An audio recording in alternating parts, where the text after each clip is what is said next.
Call দিরেত্তি প্রতারণা। ইটালিতে বাংলাদেশিরা কিছুদিন পর পর নতুন নতুন নামে বা নতুন নতুন নাম তৈরি করে বাংলাদেশিদের প্রতারণা করেন ইটালি আনার জন্য।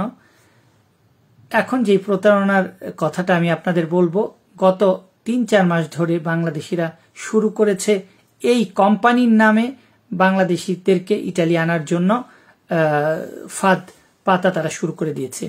এটা হচ্ছে কল দিরেত্তি। কল দিরেত্তিটা কি সেটা সবার আগে আপনাদের জানতে হবে। এটা একটা ইটালিয়ান অ্যাসোসিয়েশন বলতে পারেন। 1944 সাল থেকে গত 80 বছরের ধরে ইটালির বিভিন্ন শহরে, শুধু ইটালিতে না, ইউরোপের বিভিন্ন কৃষি কোম্পানিতে যেসব শ্রমিক বা প্রকৌশলী বা এইসব কৃষি কোম্পানিগুলিতে বড় বড় পদে যারা কাজ করেন তাদের নিয়ে কোলাবোরেশন করে যাচ্ছেন বিগত 80 বছর ধরে। তো ইটালিতে এই বড় অ্যাসোসিয়েশন কোম্পানির সাথে হাজার হাজার ছোটখাটো কৃষি কোম্পানিগুলি কাজ করছেন। তারা পৃথিবীর বিভিন্ন দেশ থেকে বিভিন্ন ধরনের মানুষদের ইটালিতে বা ইউরোপে এনে সেই সব দেশের বা ইটালির কাজ করছেন।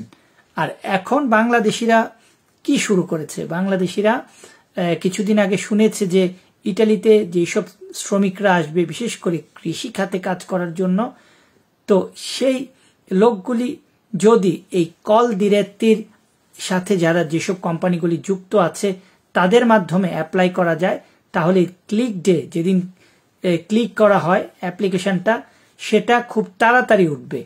তো এই যে কল দিরেত্তির কোম্পানিগুলি আছে তারা কিন্তু বাংলাদেশিরা যেভাবে তাদের নাম বিক্রি করে দেশের মানুষের কাছ থেকে পাসপোর্ট নিচ্ছে, টাকা নিচ্ছে, তারা কিন্তু কিছুই জানে না।